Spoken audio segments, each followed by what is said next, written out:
Good morning friends. இது ஒரு friends sports academy daily converse. இன்றைக்கி என்ன பார்க்க போகணும்னு பார்த்தீங்கன்னா மே 12 2025 திங்கட்கிழமை என்ன கன்வர்ஸ் தான் பார்க்க போகிறோம். இதுக்கு முன்னாடி பார்த்தீங்கன்னா நம்ம டெய்லி கன்வர்ஸ் அப்லோட் பண்ணியிருக்கோம். பார்க்காதவங்க பார்த்து நோட்ஸ் எடுத்து வச்சுக்கோங்க.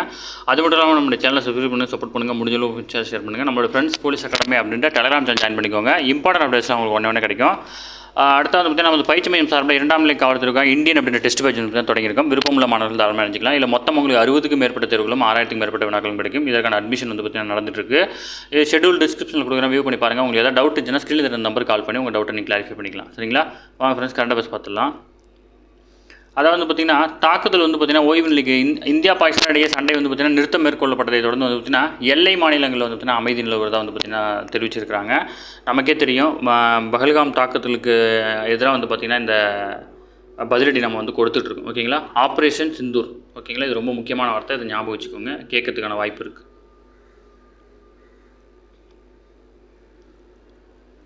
பிசி நோட்டிஃபிகேஷன் எப்போன்னு கேட்டிருக்கீங்க. ரொம்ப சீக்கிரம் வந்துடும். தயவு செஞ்சு படிக்க ஸ்டார்ட் பண்ணுங்க. ஓகேங்களா? அடுத்தது சண்டை நிறுத்த அறிவிப்புக்கு பிறகு வந்து பார்த்தீங்கன்னா பிரதமர் மோடி வந்து ஆலோசனை மேற்கொண்டிருக்காரு. யார் யார் கூட ஆலோசனை மேற்கொண்டிருக்காருன்னு சொல்லிட்டு அவங்க பதவி, அவங்க பேர் கொடுத்துருக்காங்க. ரொம்ப இம்பார்ட்டன்ட். இதில் வந்து பார்த்தீங்கன்னா பாதுகாப்புத்துறை அமைச்சர் ராஜ்நாத் சிங், வெளியுறவுத்துறை அமைச்சர் ஜெய்சங்கர், தேசிய பாதுகாப்பு ஆலோசகர் வந்து பார்த்தீங்கன்னா அஜித் தோவால், முப்படைகளுடைய தலைமை தளபதி வந்து பார்த்தீங்கன்னா அனில் சௌகான், ராணுவ தலைமை தளபதி வந்து பார்த்தீங்கன்னா உபேந்திர துவிவேதி, விமானப்படை தலைமை தளபதி வந்து பார்த்தீங்கன்னா ஏபி சிங், கடற்படை தலைமை தளபதி வந்து பார்த்தீங்கன்னா தினேஷ் திரிபாதி ஆகியோர் வந்து பார்த்தீங்கன்னா பங்கேற்றிருக்காங்க. ஓகேங்களா? அடுத்த வந்து பார்த்தீங்கன்னா தமிழ்நாடு தொழில் முதலீட்டு கழகத்தினுடைய தலைவராக அதாவது குமார் ஜெயந்த் வந்து பார்த்தீங்கன்னா நியமிக்கப்பட்டிருக்கார். ஓகேங்களா? இது நோட் பண்ணி வச்சுக்கோங்க. அடுத்து வந்து பார்த்திங்கன்னா காவல்துறை பற்றி ஒரு ஆர்டிகல் கொடுத்துருக்காங்க. இதை நான் வந்து தனியாக உங்களுக்கு கட் பண்ணி போடுறேன். இது வந்து ரொம்ப நம்ம exam point of view important கிடையாது, சும்மா ஜஸ்ட் நீங்கள் தெரிஞ்சுக்கணுங்கிறதுக்காக இதை கட் பண்ணி நம்ம குரூப்பில் போகிறோம். சரிங்களா? அடுத்து வந்து பார்த்திங்கன்னா உத்தரப்பிரதேச மாநிலம் லக்னோவில் வந்து பார்த்திங்கன்னா பிரம்மோஸ் ஏவுகணைக்கான ஒருங்கிணைப்பு சோதனை மையத்தை வந்து பார்த்திங்கன்னா ஞாயிற்றுக்கிழமை காணொலி காட்சி வாயிலாக வந்து பார்த்திங்கன்னா பாதுகாப்புத்துறை அமைச்சர் ராஜ்நாத் சிங் அவர்கள் வந்து திறந்து வச்சிருக்காரு. ஆப்ரேஷன் சிந்தூர் என்பது வெறும் இராணுவ நடவடிக்கை மட்டுமல்ல, அது பயங்கரவாதத்தை எதிர்த்து போரிடுவதற்காக இந்தியாவின் அரசியல் மற்றும் சமூக வியூகத்தை உறுதிப்பாட்டையும் அடையாள சின்னமாகும் அப்படின்னு வந்து பார்த்திங்கன்னா தெரிவிச்சிருக்கிறார். ஓகேங்களா? அதேமாதிரி வந்து பார்த்திங்கன்னா உலகின் அதிவேக ஏவுகணையில் ஒன்றாக பிரம்மோஸ் வெறும் ஆயுதம் மட்டுமல்ல, அது நமது ஆயுதப்படையின் வலிமையை உணர்த்துவதற்கான நமது எதிரிகளுக்கு அச்சுறுத்துவதற்காகவும் திகழ்வது அப்படின்னு வந்து பார்த்திங்கன்னா சொல்லியிருக்கிறார். ஓகேங்களா? உத்தரப்பிரதேச மாநிலம் லக்னோவில் வந்து பார்த்திங்கன்னா பாதுகாப்பு தொழில் வலைத்தள திட்டத்தின் கீழ் வந்து பார்த்திங்கன்னா 300 கோடி செலவில் 200 ஏக்கர் பரப்பலில் மாபெரும் பிரம்மோஸ் ஏவுகணை தயாரிப்பு ஆலை வந்து பார்த்திங்கன்னா கட்டமைக்கப்பட்டிருக்கு. ஓகேங்களா? இந்தியா ரஷ்யா கூட்டு நிறுவனமான பிரம்மோஸ் ஏரோஸ்பேஸ் தயாரிப்பான பிரம்மோஸ் ஏவுகணை வந்து பார்த்திங்கன்னா உலகின் அதிவேக சூப்பர்சோனிக், ஒளியை விட அதிவேகமாக செல்லக்கூடிய ஏவுகணை, 400 கிலோமீட்டர் வரை பாய்ந்து தாக்கக்கூடியது. நிலம், கடல், வானிலிருந்து எந்த இடத்துல இருந்து பார்த்தா இதை ஏவ முடியும். லக்னோ ஆலையில் பிரம்மோஸ் தயாரிப்பு மட்டுமின்றி சோதனை ஒருங்கிணைப்பு உட்கட்டமைப்பு வந்து பார்த்திங்கன்னா மேம்படுத்தப்பட்டிருக்கு. ஓகேங்களா? ரொம்ப முக்கியமான ஞாபகம் வச்சுக்கோங்க. இது எங்கே இருக்குது அப்படின்னா உத்தரப்பிரதேச மாநிலம் லக்னோவில் இருக்குது. ஓகேங்களா? தேசிய தொழில்நுட்ப தினம் 1998. ஓகேங்களா? இது ரொம்ப முக்கியமானது. அதாவது பொக்ரான் அணுவெடிப்பு சோதனை நிகழ்த்தப்பட்ட ஆண்டு வந்து பார்த்திங்கன்னா தேசிய தொழில்நுட்ப தினமாக நம்ம கொண்டாடிட்டு வரோம் ஒவ்வொரு ஆண்டும். ஓகேங்களா? கொடுத்துருக்காங்க. ராஜஸ்தான் மாநிலம் பொக்ரானில் வந்து பார்த்திங்கன்னா 1998 அப்போதைய பிரதமர் வாஜ்பாய் ஆட்சியில் வந்து பார்த்திங்கன்னா இந்தியாவின் வெற்றிகரமான அணுகுண்டு சோதனை வந்து பார்த்திங்கன்னா நடத்தப்பட்டுச்சு மே 14. அந்த தேதி வந்து பார்த்திங்கன்னா தேசிய தொழில்நுட்ப தினமாக வந்து பார்த்திங்கன்னா நம்ம கடைபிடிச்சிட்டு வரோம். ஓகேங்களா? ஃபுல்லாமே வந்து பார்த்திங்கன்னா அந்த ஆப்ரேஷன் சிந்தூரை பற்றி தான் இருக்குது. அது நமக்கு ரொம்ப இம்பார்ட்டன்ட் கிடையாது. ஓகேங்களா? அடுத்தது வந்து மகளிர் முத்தரப்பு ஒரு நாள் கிரிக்கெட் போட்டியில் இலங்கையை 97 ரன்கள் வித்தியாசத்தில் வீழ்த்தி அபார வெற்றி பெற்றிருக்குது இந்தியா. ஓகேங்களா? இந்தியா, இலங்கை, தென்னாப்பிரிக்கா மகளிர் கிரிக்கெட் அணி பங்கேற்ற முத்தரப்பு ஒரு நாள் கிரிக்கெட் போட்டியில் வந்து பார்த்திங்கன்னா நம்ம சாம்பியன் பட்டம் இருக்கும். இதில் வந்து பார்த்திங்கன்னா கேப்டன் யார் அப்படின்னா ஹர்மன்பிரீத் சிங் கவுர். ஓகேங்களா? ஹர்மன்பிரீத் கவுர் ரொம்ப முக்கியமானது. ஓகேங்களா? இதில் தொடர் நாயகியாக வந்து பார்த்திங்கன்னா ஸ்னேஹா ராணாவும் ஆட்ட நாயகியாக ஸ்மிருதி மந்தனாவும் வந்து பார்த்திங்கன்னா இருக்கிறாங்க. ரொம்ப முக்கியமானது. இவங்களுடைய பேர் தெரிஞ்சு வச்சுக்கோங்க.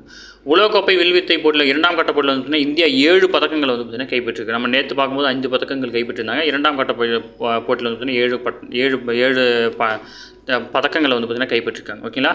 தேசிய சட்ட உதவிகள் ஆணைய செயல் தலைவராக உச்சநீதிமன்றத்தின் நீதிபதியான சூரியகாந்த் வந்து பார்த்திங்கன்னா நியமிக்கப்பட்டிருக்கார். முக்கியமான கொஸ்டின். தேசிய சட்ட உதவிகள் ஆணையத்தினுடைய செயல் தலைவராக உச்சநீதிமன்ற நீதிபதியான சூரியகாந்த் நியமிக்கப்பட்டிருக்கார். ஓகேங்களா? அடுத்த வந்து பார்த்திங்கன்னா முக்கியமான தேசிய மனித உரிமை ஆணைய தலைவர் யார் அப்படின்னா வே. ராமசுப்ரமணியன். இது டெய்லி நம்ம பார்க்குறோம், நோட் பண்ணி வச்சுக்கோங்க. இந்த மாதிரி பேர்லாம் ரொம்ப இம்பார்ட்டன்ட். ஓகே. ஓகேங்களா. அடுத்து ரேபிஸ் கடியை பற்றி ஒரு ஆர்டிக்கல் கொடுத்துருக்காங்க. இதை நம்ம தெரிஞ்சிக்க வேண்டியது தான். அதாவது தெருநாய்களை கட்டுப்படுத்த பல்வேறு நடவடிக்கைகள் வந்து பார்த்தீங்கன்னா தமிழக அரசு தொடர்ந்து எடுத்து வருது. இதில் வந்து பார்த்தீங்கன்னா ரேபிஸ் அப்படின்றது என்ன அப்படின்னா விலங்குகளிலிருந்து மனிதருக்கு பரவும் ஒரு வகையான வைரஸ் தான் ரேபிஸ். இது ரேப்டோ அதாவது தீ நுண்மி குடும்ப வகையை சார்ந்தது. இந்த வைரஸ் நாய், பூனை, ஆடு, மாடு மற்றும் வீட்டு விலங்குகளால் வந்து பார்த்தீங்கன்னா இது பரவக்கூடும். அதாவது வந்து பார்த்தீங்கன்னா மருத்துவ தரவுகளின்படி ரேபிஸ் பாதிப்பு வந்து பார்த்தீங்கன்னா 4000 ஆண்டுகளுக்கு முன்னரே இருந்திருக்குது. இது வந்து பார்த்தீங்கன்னா அதாவது கிமுனா கிறிஸ்து பிறப்பதற்கு முன் 1930 காலத்தை சேர்ந்த மெசபடோமியா பதிவுகளிலும் அது கொடுத்த தகவல் இருக்குது. அது என்ன கொடுத்துருக்காங்க அப்படின்னா வீட்டில் வந்து நாய் வளர்க்குறவங்க அவங்க நாயை வந்து பார்த்தீங்கன்னா யாரும் அருகில் போகாமல் நீங்கள் பார்த்துக்கணுன்ற மாதிரி ஆவணங்கள்லாம் இருந்ததாக சொல்கிறாங்க. கடந்த 1985 இந்த நோய்க்கு ஆளாகும் தருவாயில் 9 வயது சிறுவனுக்கு தடுப்பூசியை செலுத்தி நம்பிக்கையை விதைத்தார் லூயிஸ் பாஸ்டர். ஓகேங்களா. 1908 வந்து பார்த்தீங்கன்னா மேம்படுத்தப்பட்ட தடுப்பூசி மருந்தாக அது உருவெடுத்தது.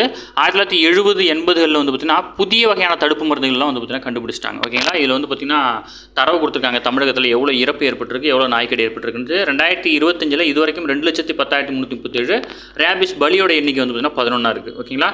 உயிர் காக்கும் தடுப்பூசி தெருநாய்கள், செல்லப்பிராணிகள் கிடைத்தவருக்கு 4 தவணையாக வந்து பார்த்தீங்கன்னா ஏஆர்வி எனப்படும் ரேபிஸ் தடுப்பூசி வந்து செலுத்தப்படுது. முக்கியமானது ஏஆர்வி எனப்படும் ரேபிஸ் தடுப்பூசி செலுத்தப்படுது. இதில் வந்து முதல் நாள், 3வது நாள், 7வது நாள் மற்றும் 28வது நாள் அப்படின்னு 4 தவணையாக வழங்குறாங்க. ஆழமான காயங்கள் இருந்தால் அந்த இடத்துல வந்து பார்த்தீங்கன்னா இம்யூனோகுளோபுலின் அப்படின்ற தடுப்பூசி கூடுதலாக செலுத்துறாங்க. ஓகேங்களா. அடுத்து வந்து பார்த்தீங்கன்னா இந்தியாவின் பெரும்பாலான நாய்கள் மூலமாகவே 95% ரேபிஸ் பாதிப்பு வந்து பார்த்தீங்கன்னா பரவுது. ஓகேங்களா. இதில் வந்து பார்த்தீங்கன்னா ரேபிஸ் தொற்றுக்குள்ளானவர்களுக்கு தீவிர காய்ச்சல், தலைவலி, தொண்டை பகுதியில் உள்ள தசைகளில் நடுக்கம் ஆகியவை ஏற்படும். குறிப்பாக ஹைட்ரோபோபியா அப்படின்ற ஒரு தண்ணீரை கண்டாய் அச்சப்படும் நிலை வந்து பார்த்தீங்கன்னா ஏற்படும். இந்த நிலை வந்துருச்சு அப்படின்னா கண்டிப்பாக இறப்பு தான் ஏற்படும். ஓகேங்களா. இந்த அறிகுறிகள் பெரும்பாலும் ரேபிஸ் நோய் பாதித்த 3வது வாரத்திலிருந்து 8வது வாரத்துக்குள் தெரிய வரும். அதன் பின்னர் அந்த நோய் குணப்படுத்துவதற்கான மருந்து எதுவுமே இல்லை அப்படின்னு சொல்லியிருக்காங்க. ஓகேங்களா. ரொம்ப முக்கியமான நோட் பண்ணிக்கோங்க. ஹைட்ரோபோபியா அப்படின்னா நீரை கண்டால் பயம் அப்படின்றது ரொம்ப முக்கியம். உங்களோட எல்லா எக்ஸாம்லையும் இது கேட்டிருப்பாங்க. ஓகேங்களா. ஓகே ஃப்ரெண்ட்ஸ், கரண்ட் அஃபேர்ஸ் அவ்வளோ தான். எதாவது எதுவுமே கேட்க வாய்ப்பு டெய்லி கரண்ட் அஃபேர்ஸ் டெய்லி பார்த்துங்க. அப்போ தான் மந்த்லி வீக்லி படிக்கும்போது ஈஸியாக இருக்கும். நம்ம சேனல் சப்ஸ்கிரைப் பண்ணி சப்போர்ட் பண்ணுங்கள். முடிஞ்சவங்க ஃப்ரெண்ட்ஸாக ஷேர் பண்ணுங்கள். நம்ம ஃப்ரெண்ட்ஸ் போலீஸ் அகாடமி அப்படின்னு Telegram channel, WhatsApp channel join பண்ணிக்கோங்க. இம்பார்ட்டன்ட் அப்டேட்ஸ் உங்களுக்கு ஒன்று கிடைக்கும். டிஸ்கிரிப்ஷனில் வந்து பார்த்தீங்கன்னா நம்மளோட எல்லா சேனலோட லிங்க் கொடுத்துருக்கேன். வியூ பண்ணி பார்த்துக்கோங்க. அதேமாதிரி நம்மளோட டெஸ்ட் பேஜில் இன்னும் விருப்பப்பட்டீங்க அப்படின்னா ஸ்க்ரீனில் இருக்கிற நம்பருக்கு கால் பண்ணி ஷெடியூல் வந்து பார்த்தீங்கன்னா கேட்டு வாங்கிக்கோங்க. ஷெடியூலை ஃபுல்லாக படித்து பாருங்கள். கட்டாயம் உங்களுக்கு பயனுள்ளதாக இருக்கும். சரிங்களா. Thank you friends.